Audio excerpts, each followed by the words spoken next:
기본권의 효력에서 그 간접 적용설의 내용을 이제 정리를 하면 이렇게 됩니다. 자, 우선 어떻게 되냐 하면은 간접 적용설을 주장하는 경우에도 예외가 있고 그 예외를 인정을 해요. 그 예외는 바로 뭐냐 하면은 바로 헌법 21조 4항의 그러한 규정인데, 헌법 21조 4항은 그 표현의 자유에 관한 규정이죠. 근데 여기에 보면은 21조 4항의 제2문 제2문에 보면은 여기 뭐라고 돼 있냐 하면은 언론 출판이 타인의 명예나 권리를 침해한 때에는 피해자는 이에 대한 피해의 배상을 청구할 수 있다라고 규정이 되어 있죠. 그래서 이거는 헌법에서 직접적으로 어떤 그 배상 청구가 가능하다고 명시되어 있기 때문에 요 규정만큼은 이제 예외지만 간접 적용설의 입장에서 봤을 때 직접 적용된다고 봅니다. 그래서 헌법의 명문의 규정이 있기 때문에 요 경우는 예외적으로 직접 적용되고 그 밖의 경우에는 다 이제 간접 적용될 수 있을 뿐이다. 이제 이렇게 보는 거죠. 그래서 21조 사항은 예외다 한 걸 간접 적용설도 인정하고 있고, 그다음에 이제 두 번째는 뭐냐 하면은 간접 적용설 내용의 두 번째는 뭐냐면 기본권의 성격상 사인 간의 관계에서 발생하지 않는 또는 적용될 수 없는 이런 기본권이 있다는 거죠. 그것이 바로 뭐냐 하면은 그 청구권적 기본권의 대부분이 여기에 이제 속한다고 할 수가 있겠죠. 그래서 이제 국가배상 청구권, 형사보상 청구권 이러한 것은 이제 국가를 상대로 해서 배상이나 보상을 청구하기 때문에 원칙적으로 이런 경우에는 그러니까 이런 국가배상 청구권이나 형사보상 청구권은 개인과 개인 간의 관계에서 적용될 수 없다고 봅니다. 그러니까 이제 결론적으로 간접 적용설은 뭐냐 하면은 헌법 직접 적용되는 헌법 21조 사항의 예외와 함께 기본권의 성질상 사인 간의 관계에 적용될 수 없는 기본권을 제외하고 그 밖의 기본권들은 그 밖의 기본권에 관한 헌법의 규정은 또는 헌법의 기본권 규정은 개인과 개인의 관계에서 직접 적용되는 것이 아니라 여기 나온 것처럼 사법상의 일반 원칙을 규정한 조항을 통해서만 간접적으로 기본권의 효력이 인정된다. 즉 개인과 개인 간의 관계에서 그런 기본권의 규정이 이런 다른 법률의 규정을 통해서 간접적으로 적용될 수 있을 뿐이다.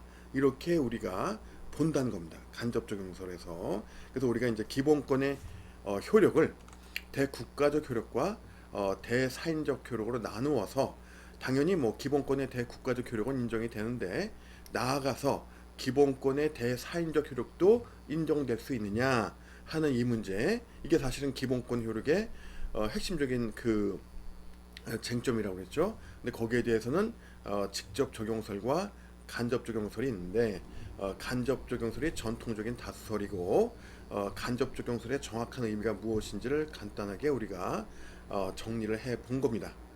그리고 이어서 나오는 기본권의 경쟁 및 상충 관계는 요거는 설명을 생략하겠어요. 그래서 궁금한 사람은 그 헌법 1 수업을 통해서 그때 이제 헌법 1에서 자세히 설명을 하니까 그 헌법 수업에서 배우면 될 것 같습니다. 자, 이어서 다섯 번째는 이제 기본권의 내재적 한계와 제한에 관한 것인데 이것도 좀 중요하죠. 그래서 뭐 한계든 제한이든 뭐 넓게 보면은 이제 기본권이 제한된다는 거 아니에요. 결과적으로. 그런데 이제 뉘앙스가 좀 다르죠. 한계와 제한은. 그러니까 제한이라는 것은 제한의 정도가 조금 이제 그 조정될 수 있는, 제한이 강할 수도 있고 약할 수도 있고 뭐 이런 식의 약간의 조정이 가능할 수 있는 이런 좀 의미라고 한다면, 한계는 어떤 그 넘을 수 없는 그런 벽 같은 느낌이죠. 그러니까 이제 한계가 통상적인 제한보다 더 강력한 넘을 수 없는 선, 경계 뭐 이런, 그러니까 제한보다 좀 더 어감이 좀 강하지 않나 이렇게 좀 생각해 볼 수가 있겠고, 어쨌든 이제 기본권의 내재적 한계와 제한은 한마디로 얘기해서 이제 기본권이 제한되는 경우에 관한 문제를 다루는 겁니다. 기본권이 제한되는 경우는 크게 우리나라의 경우 이제 세 가지로 나눌 수가 있는데, 하나는 기본권의 내재적 한계라는 것이 하나 있고, 두 번째는 오늘날 기본권의 헌법적 한계라고 보통 얘기하는데, 옛날에는 뭐 한 70년대 80년대는 이제 헌법 유보라고도 보통 얘기를 했었죠. 그리고 세 번째는 이제 법률 유보. 그래서 크게 한 세 가지, 기본권이 제한되는 경우는 크게 한 세 가지로 나누어 볼 수가 있습니다. 그 중에서 이제 두 번째를 먼저 보면은 바로 이제 헌법 유보에 관한 것인데, 자, 옛날에는 헌법 유보, 법률 유보 그랬어요. 그래서 지금 우리 여기서도 헌법 유보라는 용어를 쓸 겁니다. 왜냐? 그게 여러분이 그 개념을 이해한 데는 훨씬 더 좀 유리할 수 있기 때문에. 그게 무슨 소리냐? 그러니까 헌법 유보는 헌법에 의해서 기본권이 제한되는 경우를 말하는 것이고, 법률 유보는 법률에 의해서 기본권이 제한되는 경우예요. 그러니까 이제 헌법 유보는 기본권을 제한하는 규정이 헌법에 있는 경우가 헌법 유보고, 그 다음에 이제 기본권을 제한하는 규정이 법률에 있는 게 법률 유보인 겁니다. 그래서 옛날에는 이제 헌법 유보라고 했다가 지금은 기본권의 헌법적 한계라고 보통 얘기하는데, 뭐냐? 헌법과 법률은 그 속된 말로 그 레벨이 다르죠. 레벨이 달라요. 그래서 레이블, 여기서 레벨이 아니라, 그러니까 수준, 이게 레벨이 단계, 이게 아니라 레이블, 그 라떼르, 그 상표, 이게 다른 겁니다. 왜? 하여튼 헌법은 뭐라고 했습니까? 국가의 최고법이죠. 일단 헌법에 있으면 그 자체로도 법률의 규정과 법적으로 그 지위가 다르고 보호의 정도가 다른 거예요. 그러니까 정말 그 레이블, 라떼르에 있는 그 헌법에 있는 것만으로도 보다 더 강력한 보장이 제한되는 그런 측면도 있고 해서, 똑같은 내용이 헌법에 규정되어 있느냐 아니면 법률에만 규정되어 있냐, 이게 차이가 크다는 겁니다. 그러니까 이제 헌법학자들이 이거 헌법 유보, 이거 뭐 법률보랑 같은, 응? 그런 이때는 레벨, 그 같은 단계, 이거 좀 뭐 그렇게 이해할 수도 있으니까 그거 아니잖아요. 헌법이 상위법이니까. 그러니까 한계라는 표현을 써서 기본권의 헌법적 한계. 그러니까 정말 이거는 뭡니까? 넘을 수 없는 또는 명확한. 그러니까 헌법에서 기본권을 제한한 규정을 둔 거는 이제, 그래서 그 후에 헌법 유보라는 표현은 오늘날 별로 안 쓰이고, 기본권의 헌법적 한계. 아까 얘기했죠. 한계가 제한보다 좀 어감이 강하게 전달될 수 있다고. 그래서 오늘날은 이제 기본권의 헌법적 한계, 이 말이 더 자주 쓰이는데, 나는 그 개념을 이해시키기 위해서 옛날에 썼던 헌법 유보란 용어를 법률 유보하고 이제 비교해서 설명을 한 겁니다. 자, 그럼 우선 이 세 가지 제한되는 경우 중에 이제 기본권의 헌법적 한계부터 보면은, 자, 헌법에서 직접 기본권을 제한하는 규정을 둔 거예요. 그래서 이 뭐 전형적인 경우 전에 설명을 안 했을 것 같기도 하고 했을 것 같기도 한데 그냥 하겠습니다. 그래서 29조 국가배상 청구권이죠. 그래서 이 국가배상 청구권은 뭐냐 하면은 29조 1항에 보면 이렇게 돼 있죠. 한 것 같기도 하네요. 공무원의 직무상 불법행위로 인한 손해를 받은 국민은 법률이 정하는 바에 의하여 국가 또는 공공단체에 정당한 배상을 청구할 수 있다. 이 경우 공무원 자신의 책임은 면제되지 아니한다. 이렇게 이제 규정이 되어 있는데, 이게 바로 이제 국가배상 청구권이죠.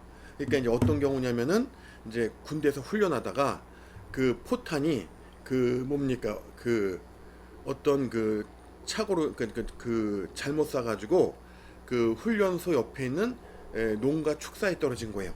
그 다행히 사람은 안 다쳤는데 막 돼지가 죽고 막 크게 병이 들고 막 닭들이 막 죽고 그런 겁니다. 그래서 포탄에 안 맞아도 죽어요. 이런 닭이나 돼지는. 왜냐면 그 소리가 너무 크기 때문에 충격으로 놀라서도 죽고 아주 심하게 병을 앓다가 죽기도 하고 그럽니다. 그래서 농가에 이제 피해가 발생했어요. 자, 이럴 때 이제 배상을 해줘야 될 거 아니에요. 응? 그 군부대에서 이제 훈련하다가 잘못해서 포탄이 농가 축사로 떨어진 거니까. 그런데 이제 배상액의 합의가 안 되는 거예요. 이제 군 당국은 5천만 원이 충분하다 이러는데, 그 피해를 입은 농민은 5천 불충분하다, 1억 원 배상해야 된다, 이렇게 얘기를 하는 거예요. 그러니까 이제 합의가 안 되는 거예요, 배상액에. 그럼 결국 이제 재판에서 정할 수밖에 없겠죠. 자, 그럴 때 바로 뭐냐 하면은, 이렇게 이제 합의가 안 됐을 때 비로소 이제 그 농민은 현실적으로 국가배상 청구권을 행사하겠죠. 그래서 국가배상 청구권을 근거해 가지고 뭡니까? 그 군 당국을 상대로 해서 이제 법원에 소송을 제기한 겁니다. 그럼 최종적인 배상액을 법원에서 정해 주겠죠. 그렇죠. 이게 바로 이제 청구권적 기본권 중에서 청구권적 기본권의 하나인 이제 국가배상 청구권이에요. 그런데 이제 29조 2항이 기본권의 헌법적 한계 또는 헌법 유보에 해당이 된다는 겁니다. 이것은 뭐냐 하면은 군인, 군무원, 경찰 공무원, 기타 법률이 정한 자가 전투, 훈련 등 직무집행과 관련하여 받은 손해에 대하여는 법률이 정하는 보상 외에 국가 또는 공공단체 공무원의 직무상 불법행위로 인한 배상은 청구할 수 없다. 이거 헌법의 헌법의 개념에서 설명한 것 같네요. 하여튼 그래서 좀 설명을 간단하게 하면, 그런데 이제 군인, 군무원, 경찰 공무원, 기타 법률이 정하는 자, 대표적인 게 동원 예비군, 이런 사람들이 역시 훈련하다 다칠 수가 있잖아요. 그럴 때 이제 뭡니까? 그 훈련으로 인해서 이제 그 어떤 그 손해를 입었을 때, 이제 그럴 때 이런 그 군인 등은 국가배상 청구권이 없어요. 그럼 배상을 못 받냐? 아니 이제 배상을 받긴 하는데, 이런 경우에 군인 등은 이미 법률에 정해져 있다는 겁니다. 배상액이. 그래서 뭐 계급이라든가 또는 뭐 부상의 정도라든가 뭐 나이 이런 거를 고려해 가지고 법령에서 이런 경우에는 얼마, 저런 경우는 얼마 이렇게 금액이 다 정해져 있는 거예요. 그래서 이제 배상은 받는데 그 뭐냐면 군인이나 그 군인의 유족이 예를 들어서 그 배상액이 불충분하다고 느끼는 거예요. 그럴 때 바로 29조 1항에 규정된 국가배상 청구권을 행사해서 군 당국을 상대로 해서 법원에 소송을 제기할 수 있냐? 그런 걸 할 수가 없다는 겁니다. 알겠습니까? 자, 그래서 이제 바로 이게 이제 그 29조 2항이 군인 등의 경우에는 국가배상 청구권이 인정되지 않는 거죠. 전에 한번 설명한 게 이제 기억이 분명히 나는데, 자, 그래서 이제 뭐냐면 이게 바로 기본권의 헌법적 한계의 한 예가 되는 겁니다. 그래서 헌법의 개념에서 그때 설명을 했었는데, 자, 그래서 그때 위헌의 문제가 생기지 않는다고 그랬죠. 왜냐면 헌법에서 직접 제한하는 거기 때문에. 자, 이게 이제 기본권의 헌법적 한계의 예고. 그 다음에 이제 법률 유보, 법률에서 기본권을 제한하는 그러한 경우가 되겠죠. 이 법률 유보는 크게 두 가지로 나뉘어져요. 일반적 법률 유보와 개별적 법률 유보, 두 가지로 나누어지고, 그 다음에 원래 전통적인 법률 유보는 권리 제한적 법률 유보를 의미합니다. 앞에서도 설명한 것처럼 기본권을 제한하는 그 기본권을 제한하기 위해서 이런 그 법률의 규정을 두는 거죠. 그러니까 전통적인 법률 유보는 이제 기본권을 제한하기 위한 그 법률 유보였어요. 그런데 그 사회적 기본권, 현대적 기본권이라고 할 수 있는 그 사회적 기본권의 경우에는 이 성격이 달라가지고 오히려 그 사회적 기본권의 경우에는 법률 유보가 권리를 제한하는 게 아니라 오히려 권리를 현실화시켜주고 구체화하는 그러한 권리 형성적 법률 유보의 역할을 하기 때문에 사회적 기본권의 경우에는 전혀 다른 역할을 법률 유보가 하는데, 잠시 후에 다시 한번 설명을 하고요.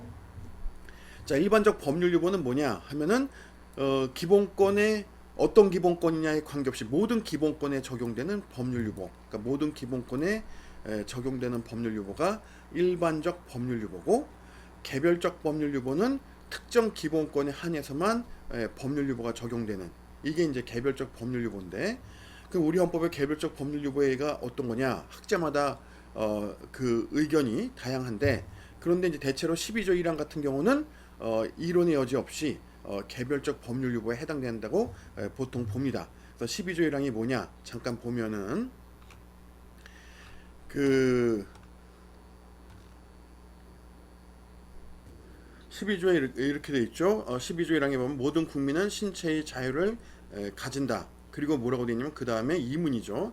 누구든지 법률에 의하지 아니하고는 체포, 구속, 압수수색 또는 신문을 받지 아니하며 법률과 적법 절차에 의하지 아니하고는 처벌, 보안 처분 또는 강제 노역을 받지 아니한다. 이렇게 돼 있죠. 그러니까 이제 이거를 반대해석하면은 법률에 의해서는 이제 이렇게 신체의 자유를 체포, 구속, 압수수색 신문 등을 할 수 있다는 거죠. 신체의 자유를 제한해서 또 법률과 또 적법한 절차에 따라서 그걸 준수하면서 처벌이나 보안 처분, 강제 노역을 하게 할 수 있다는 겁니다.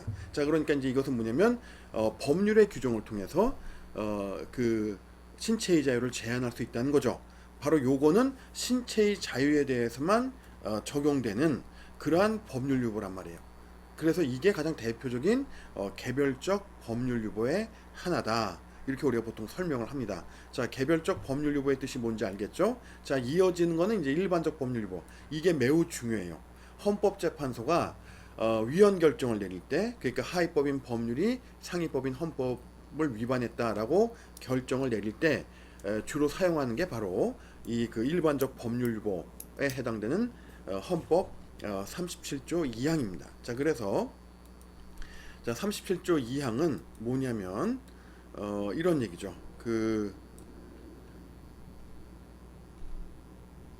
이런 얘기죠. 그 모든 국민의 모든 자유와 권리는, 그러니까 그러니까 이건 특정 기본권이 아니라 모든 기본권에 다 적용될 수 있다는 거죠. 그래서 국민의 모든 자유와 권리는 첫 번째, 이걸 이제 목적상의 한계라고 해요. 목적상의 한계, 국가 안전 보장, 질서 유지 또는 공공복리를 위하여 그 헌법상의 한계. 그래서 이제 요거 되게 중요합니다. 37조 2항 그 목적상의 한계. 그래서 그러니까 뭐냐면 그 이제 기본권 제한 입법이라고 하는데, 줄여서 기본권을 제한하는 입법, 법률을 규정하는 경우에 그런 그 기본권 제한 입법은 오로지 이 세 가지 목적 중에 적어도 어느 하나 이상의 목적을 위한 그러한 입법일 때만 합헌이 될 수 있다는 거죠. 그래서 이거를 헌법상의 한계 중에서 첫 번째 목적상의 한계라고 그러고, 두 번째 필요한 경우에 하나요. 요걸 이제 방법상의 한계라고 그래요. 그래서 이러한 목적 달성을 위해서 그러한 그 기본권 제한 입법이 정말 필요하냐 해서 필요하다? 뭐 기억나는 거 없어? 뭐냐면 우리가 이제 죄형 법정주의 파생 원칙 중에 다섯 번째로 들었던 그 적정성의 원칙은 두 가지 세부 원칙으로 이루어진다고 그랬죠. 필요성의 원칙과 그 죄형 균형의 원칙, 바로 이제 그거하고 무관하지 않습니다. 원리가. 그래서 뭐냐면 이제 기본권 제한 입법이니까 기본권을 제한하는 거니까 헌법은 가능하면 최대한 기본권을 보장하지만 부득이하게 불가피하게 이런 목적을 위해서 기본권 제한 입법을 두게 되는데 그러니까 민주주의 국가들도 다. 그런데 그때 꼭 필요한 그러한 경우에 한해서만 뭡니까? 이런 목적 달성을 위해서 그런 기본권 제한 입법이 꼭 필요한 경우에 한해서만 그런 그 기본권을 제한하는 법률을 제정할 수 있다는 겁니다. 그래서 이것이 방법상의 한계, 바로 그러한 그 적정성의 원칙의 두 요소, 필요성의 원칙과 재원 균형의 원칙을 연상시키고 연결이 돼 있어요, 실제로. 그리고 바로 뭘 떠올리냐? 비례의 원칙을 떠올리게 되죠. 왜냐면 그때도 내가 그건 사실은 표현은 그렇게 안 돼 있지만 비례의 원칙 또는 비례의 원칙이 바탕이 되는 거다, 이런 얘기 했었고, 그 다음에 법률로서 제한할 수 있으며, 이게 이제 미안합니다. 형식상의 한계. 그 헌법상의 한계는 네 가지로 나누는데, 목적상의 한계, 방법상의 한계, 형식상의 한계, 마지막 내용상의 한계, 네 가지로 이루어져 있어요. 기본권의 그러니까 헌법상의 한계는 헌법상의 한계를 네 가지로 정했는데, 그 중에 하나가 이제 세 번째가 법률로서 제한할 수 있으며, 예외가 있지만 원칙적으로 국회에서 제정하는 법률의 형식으로만 기본권을 제한할 수 있다, 이런 얘기죠. 내가 지난번에 법치주의의 첫 번째가 뭐라고 그랬습니까? 국민의 자유와 권리는 국민의 대의 기관인 국회를 통한 법률을 통해서만 제한할 수 있다고 그랬잖아요. 매칭이 되죠. 그렇죠. 그 법치주의 요소도 역시 세 가지로 입법, 행정, 사법 세 가지 측면을 나눌 수 있는데, 입법 관련해서는 국민의 자유와 권리를 제한하는 건 누구만 할 수 있다? 원칙적으로 국민의 대의 기관인 의회를 통해서만, 의회가 제정한 법률을 통해서만 제한할 수 있다. 그 법치주의의 그런 측면하고 맥을 같이 하는 거죠. 마지막 네 번째, 제한하는 경우에도 자유와 권리의 본질적인 내용을 침해할 수 없다, 이런 얘기죠. 이거는 뭐냐면 기본권을 형해화, 그 껍데기만 남겨놓은 걸 말하는 거예요. 기본권을 형해화하는, 응? 그러한 그 뭡니까, 그런 정도로 껍데기만 남겨두는 이런 식으로 기본권 제한을 하게 되면 그러한 기본권 제한 입법은 위헌이다, 이런 얘기입니다. 알겠습니까? 그래서 이것이 이제 그 내용상의 한계예요. 그래서 이제 자유와 권리의 본질적인 내용을 침해할 수 없다. 이때 요 내용상의 한계를 해석할 때 연결해서 우리가 적용하는 게 뭐냐면, 우리가 헌법 10조 제2문에 10조 제 1문이네요. 1문에 이제 그 규정된 인간의 존엄과 가치예요. 그래서 뭐냐면 인간의 존엄과 가치와 여기서 말하는 네 번째 내용상의 한계가 연결이 되는데 뭐냐면, 바로 그런 인간의 존엄과 가치를, 뭡니까, 그 보장하지 않는, 응? 침해하는 그러한 그것이 바로 자유와 권리의 본질적인 내용을 침해하는 거에 해당이 된 거죠. 그러니까 이거 내용상의 한계는 기본권을 형해화하는, 즉 기본권을 껍데기만 남겨두는 이런 식의 그 기본권을 제한하는 법률은 위헌이다, 이런 얘기고, 못 남겨둬야 된다, 그러니까 인간으로서의 존엄과 가치를 보장하는 이러한 거를 이제 그 뭡니까, 무색해하는, 응? 실질적으로 인간의 존엄과 가치가 그 침해되는 이러한 것은 곤란하다, 이런 얘기죠. 그래서 요 내용상의 한계는 그 헌법 10조 제1문에 규정된 인간의 존엄과 가치와 연결이 돼서 이 내용상의 한계, 그 경계선은 바로 뭐다? 인간의 존엄과 가치다. 그걸 넘어서면 안 된다는 얘기죠.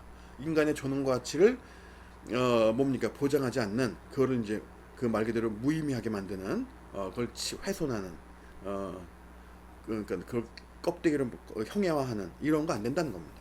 알겠습니까? 인간의 존엄과 가치를 이제 껍데기만 남겨둔 이런 식으로 하는 거 곤란하다, 이런 얘기죠. 자, 그래서 바로 요 37조 2항이 일반적 법률 유보인데 37조 2항에 근거해서 어떤 기본권이든 제한할 수가 있는 거예요. 알겠습니까? 다만 그런 기본권 제한 입법은 지금 얘기했던 네 가지 헌법상의 한계를 넘어서면 그때는 이제 위헌이 되는 겁니다. 자, 그러니까 사실상 여러분이 뭘 생각을 해봐야 되냐면, 이 37조 2항의 이 네 가지 헌법상의 한계는 동시에 뭐냐, 기본권 제한입법을 제정할 수 있는 헌법적 근거이기도 해요. 그러니까 이거는 헌법적 근거인 동시에 한계인 거예요. 법적 근거인 동시에 헌법상의 한계인 겁니다. 왜 그러냐? 동전의 양면과 같은 거죠. 왜냐하면 이제 그 기본권 제한입법을 만들 수 있다는 거 아니에요. 어떤 경우에 국가 안전보장, 질서유지, 공공복리를 위해서 법률로 기본권을 제한할 수 있다. 동시에 이런 의미도 되는 겁니다. 알겠죠? 또 그런 목적을 위해서 필요하다, 기본권 제한입법이. 그러한 경우에 기본권 제한입법을 만들 수 있다는 거죠. 그리고 법률로서 그런 기본권 제한입법을 할 수 있다는 거죠. 그다음에 그 기본권 제한입법을 그 기본권을 형해하지 않으면 그 뭡니까, 기본권 제한입법을 만들 수 있다는 거 아니에요. 그러니까 37조 2항은 바로 기본권 제한입법의 법적 근거이면서 동시에 한계, 헌법상의 한계이기도 하다는 겁니다. 어느 한쪽을 얘기하든 양면이 있으면 우리는 부정할 수가 없어요. 양면이 다 있는 겁니다. 다만 방점을 어디에 찍을 거냐, 우리가. 응? 이거는 기본권을 제한하는, 기본권 제한입법의 법적 근거니까 이런 경우 해당되면 얼마든지 확장적으로 그 법률로 기본권을 제한할 수 있는 이런 측면으로 우리가 방향을 잡을 거냐, 아니면 당연히 이제 좀 그 혼자 사는 게 아니기 때문에 우리가 기본권 제한입법을 허용하는데, 다만 이런 한계, 헌법상의 한계를 넘어선 건 곤란하지 않냐 해서 이거를 주로 헌법상의 한계 측면을 강조하는 이런 규정으로, 그런 관점에서 접근할 건지, 컵에 물이 반이 있는데 반이나 있다고 볼 것인지 반밖에 없다고 볼 것인지, 그래서 기본권 제한입법의 법적 근거를 강조할 것이냐, 그 측면을, 아니면 기본권의 헌법상의 한계라는 측면을 강조할 것이냐, 이것도 우리가 좀 생각을 해볼 문제인데, 자, 그래서 이제 어쨌든 간에 이제 얘기는 뭐냐면은 이것이 이제 일반적 법률 유보이고, 그리고 이제 이것이 이제 뭐냐면은 그 헌법재판소는 요 얘기를 또 해야 되겠네요. 여기서 이제 헌법재판소가 그런데 이 중에서 이 네 가지 헌법상의 한계 중에 이 네 가지 한계의 어느 하나라도 한계를 넘어서면 위헌이 되는 거예요. 다만 이러한 네 가지 헌법상의 한계를 실제로 적용할 때 또 이제 헌법재판소가 실제로 적용할 거 아니에요? 그럴 때 정말 위헌 여부의 결정적인 역할하는 게 이 넷 중에 뭐냐? 이것도 우리가 좀 생각을 해볼 필요가 있는데 우선 목적상의 한계 이거는 별로 기본권 제한입법의 위헌이냐 아니냐 결정할 때 실질적으로 그렇게 큰 역할을 하기는 어렵죠. 왜냐? 국가안전보장, 질서유지, 공공복리 매우 포괄적인 그러한 그 규정이에요. 그러다 보니까 아니 소위 국민의 대의기관인 국회가 법률을 기본권 제한하는 법률을 만드는데 그 법률의 입법 목적이 적어도 이 셋 중에 어느 하나 이상을 갖지 않는 경우를 현실적으로 생각하긴 어렵겠죠. 따라서 실제 적용에서 이러한 목적상의 한계는 법률이 위헌 여부인지를 판단하는데 현실적인 그 중요한 잣대 기준으로서의 역할을 하기는 좀 그 뭡니까 좀그 미흡한 그런 그러니까 실제로 적용될 그 가능성이 별로 높지 않고 현재도 실제로 그렇다는 겁니다. 자, 그다음에 세 번째 형식상의 한계. 당연히 국회에서 법률로 하죠. 그러니까 이거는 그 형식상의 한계를 위반하는 경우를 또 역시 현실적으로 좀 생각하기가 어렵고 물론 이제 그걸 위반한다면 위헌이 되겠지만 내용상의 한계 이것도 우리가 민주주의 국가인데 소위 민주주의 국가의 국민들이 선출한 국회의원들로 구성된 국민의 대의기관인 국회에서 권위주의 국가도 아니고 이제는 이런 그 기본권을 껍데기만 남겨두는 이러한 식의 내용상의 한계를 넘어서는 그런 기본권 제한 입법을 만들 가능성도 높지가 않아요. 근데 현재는 여러분도 알다시피 적지 않은 법률에 대해서 위헌 결정을 내려왔단 말이에요. 불합치도 합헌이냐 위헌이냐 이렇게 크게 둘로 나누면 위헌에 해당이 되는 겁니다. 불합치 결정도. 그럴 때 헌재가 위헌 여부를 판단하는 가장 중요한 잣대가 뭐냐? 바로 방법상의 한계예요. 필요한 경우의 하나요. 자, 그러면 필요하냐 필요하지 않냐? 자, 이 판단하는 거. 와우, 필요하다, 필요하지 않다. 매우 이것도 추상적이고 포괄적이에요, 사실은. 그렇죠? 자, 예를 들어 줄게요. 자, 자동차에 우리가 이제 요즘 학생들은 뭐 영어를 잘하니까 이제 자동차에 그 옛날에 핸들이라고 했던 그 스티어링 휠이 있죠. 스티어링 휠이 있고 운전대. 그리고 이제 또 자동차 부품 중에는 요즘 이제 뭡니까? 그 옵션을 이제 추가해 가지고 자동차의 안전 운전을 더 그 뭡니까? 지원해주는 여러 가지 또 이제 운전 보조 장치들 이런 것들이 있어요. 자, 그러면 자, 두 가지를 나눠 보면은 자, 차를 살 때 자, 그 뭡니까 주행 보조 장치 이거 추가하면 비용은 더 들지만 이거 추가하면은 좀 더 이제 운전을 안전하게 할 수 있죠. 위험 같은 거를 좀 더 감지해서 알려주는 그런 기능들이 추가되니까 그럼 이거 필요하냐 안 하냐 할 때 필요하죠. 왜? 그거 있으면 더 안전하게 운전할 수 있으니까. 근데 이때 필요하다는 의미는 뭐겠습니까? useful, 유용하다는 거죠. 쓸모가 있다는 겁니다. 그것을 더 추가하면 더 아주 유용하게, 그러니까 그 장치가 자동차 운전에 아주 유용하게 쓸모 있게 사용될 수 있다는 거죠. 그러니까 우리가 필요하다고 표현하지만 이때는 뭐 유용한 뭐 이런 정도의 의미일 거예요. 없어도 왜냐면 운전하는데 문제는 없으니까. 그렇죠. 자, 그런데 운전대는 어때요? 이게 뭐 완전 자율주행 자동차가 아닌 한 운전대 없으면 운전 못하죠. 그렇죠. 이거는 어떤 의미에서 이것도 필요한데 어떤 의미에서 필요한 겁니까? indispensable, 그 없어서는 안 될, 필요 불가결한 이런 거죠. 무슨 얘기를 하려고 그러는 거냐? 필요하냐 필요하지 않냐 범위가 이렇게 넓은 거예요. 그래서 유용한 것도 필요한 거고 그 필요 불가결한 없어서는 절대로 안 되는 이러한 것도 우리가 필요하다고 표현하는데 따라서 필요한지 여부에 대한 그 범위는 매우 넓다는 겁니다. 매우 넓죠. 그러니까 이제 그 사실은 그 뭡니까 엿장수의 그 뭐죠 엿장수의 가위를 생각할 수가 있어요. 왜냐면 똑같은 돈을 내도 엿장수 아저씨가 그 가위를 어떻게 자르냐에 따라서 그 양이 달라지잖아요. 그러니까 이제 사실은 엿장수의 가위를 우리 그 헌법재판소에 우리 헌법재판관들한테 줬다고 볼 수가 있는 겁니다. 그 말의 의미는 매우 폭넓은 판단권, 폭넓은 재량권을 줬다고 볼 수가 있는 거죠. 다만 우리는 헌법재판관 아무나 뽑는 거 아니잖아요.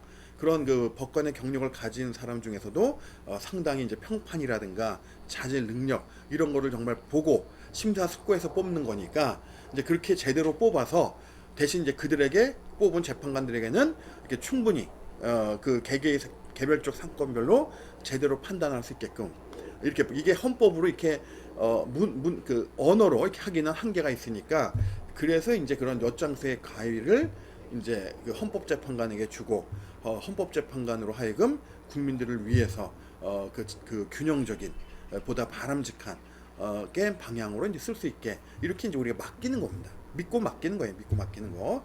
그래서 이제 헌재도 나름대로 그 헌재가 이제 현행 헌법에서 다시 부활한 이후에 많은 그 국민의 기본권 보장에 위해서 이제 긍정적인 역할들을 많이 했죠. 그래서 헌법재판소 평가가 그 좋잖아요. 그래서 뭐 100%는 아니지만 뭐 인간이 하는 일에 100%는 없다고 그랬잖아요. 물론 내 생각이지만 그렇지만 이제 전체적으로 봤을 때 종합적으로 봤을 때는 상당히 이제 국민의 기본권 보장을 위해서 많은 긍정적인 기여를 했기 때문에 이제 믿고 맡기는 겁니다. 쉽게 얘기해서. 그렇지만 이제 그래도 필요한 경우에 하나에 너무 추상적이니까 이제 헌법재판소에서도 요거를 다시 네 가지 그 요소를 그 정한 거예요. 그래서 이제 이게 뭐냐면 비례의 원칙입니다. 바로. 그래서 이제 헌재에서 위헌 여부를 결정할 때 주로 적용하는 기준이 방법상의 한계고 물론 네 가지 한계를 다 준수해야 되지만 위헌이 안 되려면 이 방법상의 한계를 뭐라고 하냐면 헌법재판소는 비례의 원칙 또는 과잉 금지의 원칙이라고 하는데 이 비례의 원칙은 어디서 유래했냐 하면은 독일 법학에서 이제 유래한 거예요. 그래서 이제 독일 법에서 이제 비례의 원칙이 처음 이제 그 확립이 돼가지고 이것이 이제 다른 나라의 국내법뿐만 아니라 뭐 국제법이라든가 널리 이제 전 세계적으로 비례의 원칙은 그러니까 일종의 법의 대원칙 중에 하나라고 볼 수 있죠. 보충성의 원칙, 비례의 원칙 이 두 가지가 다 독일법에서 유래했다고 보는데 이게 이제 그냥 원칙보다 그 위에 원칙 중에 원칙이라는 겁니다. 그래서 비례의 원칙도 그 중에 하나.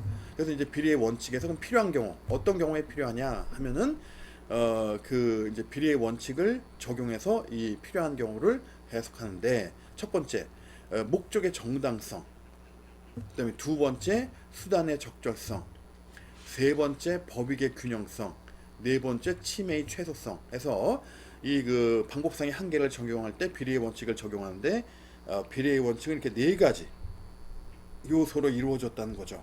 그래서 이 넷 중에 어느 하나라도 위반하면 안 된다는 겁니다. 그럼 이제 위헌 결정이 나는 거예요. 그래서 목적의 정당성, 기본권 제한입법은 정당한 목적을 위해서 만들어졌어야 된다. 목적의 정당성.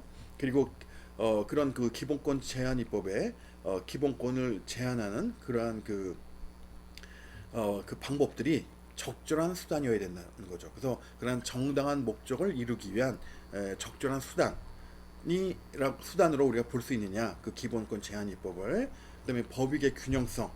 그래서 뭐냐면 그 기본권 제한입법을 통해서 기본권에 제한되는 정도 또 그런 기본권 제한을 통해서 얻고자 하는 공익 이것이 이제 법익 균형성 균형을 이루어야 된다는 거죠. 그리고 네 번째 그러한 경우에도 침해는 기본권의 침해 제한은 필요한 최소한도에 그쳐야 된다 해서 이 네 가지 요건 기본권 제한입법이 목적의 정당성, 수단의 적절성, 법익의 균형성, 그 다음에 침해의 최소성 이 네 가지 그 뭡니까 요소를 다 구비했을 때만 합헌이 되고 이 중에 어느 하나라도 이제 위반을 하게 되면 이제 위헌으로 헌법재판소는 결정을 하게 된다 이런 얘기입니다. 알겠죠? 그래서 이제 이러한 그 기본권의 헌법상의 한계 중에서도 특히 이 방법상의 한계가 그 헌법재판소가 위헌 여부를 결정할 때 중요한 기준으로 적용이 된다는 겁니다. 알겠죠? 자, 그래서 이제 일반적 법률 유보의 내용을 이제 한번 정리해 봤고요. 자, 그 다음에 또 뭐가 있냐면은 그 아까 그 현대적 기본권인 사회적 기본권의 경우에는 그 법률 유보가 권리 형성적 법률 유보로 기능한다고 그랬죠. 그게 왜 그러냐 하면은 헌법에는 교육의 권리만 댕그러니 규정돼 있어요. 그러면 헌법에 그냥 교육의 권리만 규정돼 있으면 교육의 권리가 보장되네요. 그런 건 아니라는 거죠. 오히려 이 경우에는 법률로서 그러한 그 교육의 권리가 구체화되고 현실화돼야 된다는 겁니다. 예를 들어서 고등학교까지 무상교육이다. 이게 지금 그 실현되고 있는 이유는 헌법엔 그런 규정이 없잖아요.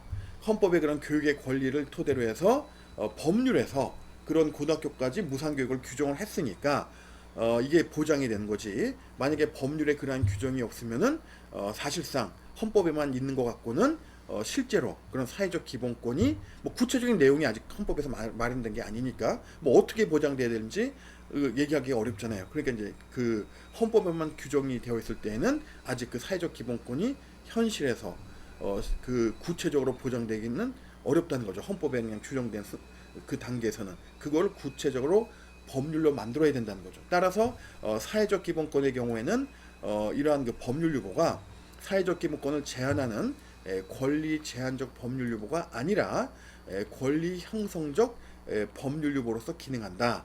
여기서 이제 전통적 기본권과 사회적 기본권의 커다란 차이를 느낄 수 있는 그러한 예이기도 합니다. 이거는 알겠죠?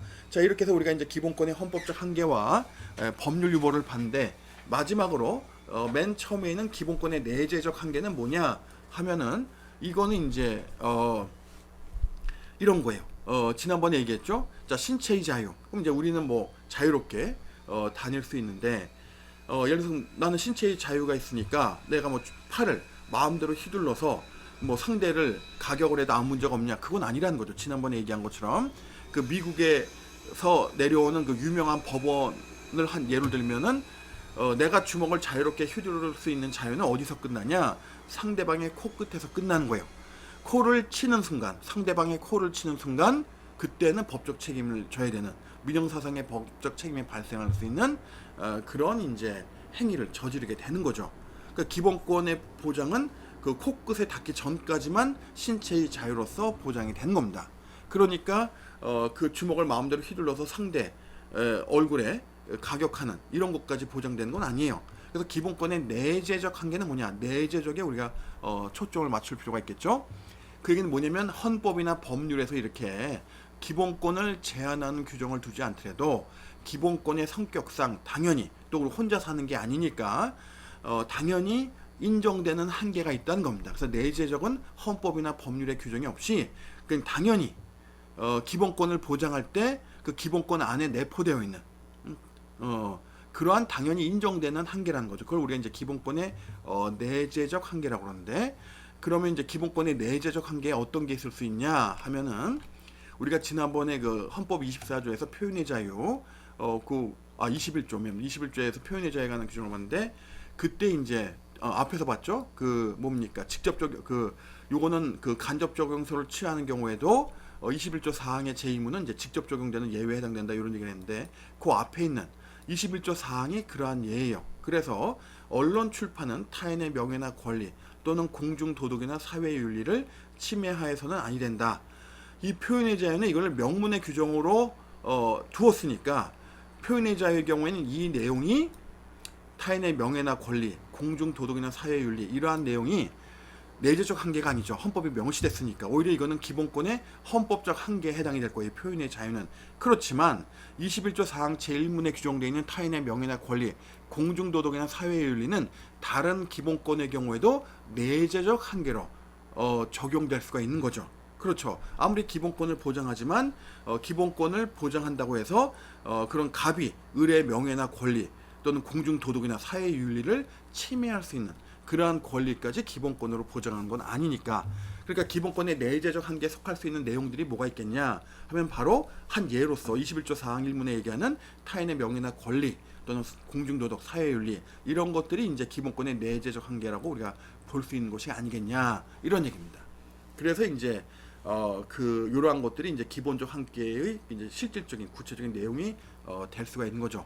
자, 그래서 이제 우리가 지금까지 뭐냐 기본권이 제한될 수 있는 세 가지 경우를 봤는데 결론은 뭐냐? 그러면 이렇게 이제 기본권을 제한할 수 있는 방법이 우리 헌법의 경우에도 세 가지 경우가 있는데 과연 이걸 이제 종합적으로 어떻게 봐야 되느냐 할 때 이제 이런 그 해석 접근 방법이 상당히 설득력 있게 와닿는 것 같아요. 뭐냐면 자, 헌법은 기본권을 보장하려고 하는데 존재 이유, 목적이 있는 거지 기본권을 제한하기 위해서 존재하는 게 아니라는 거죠.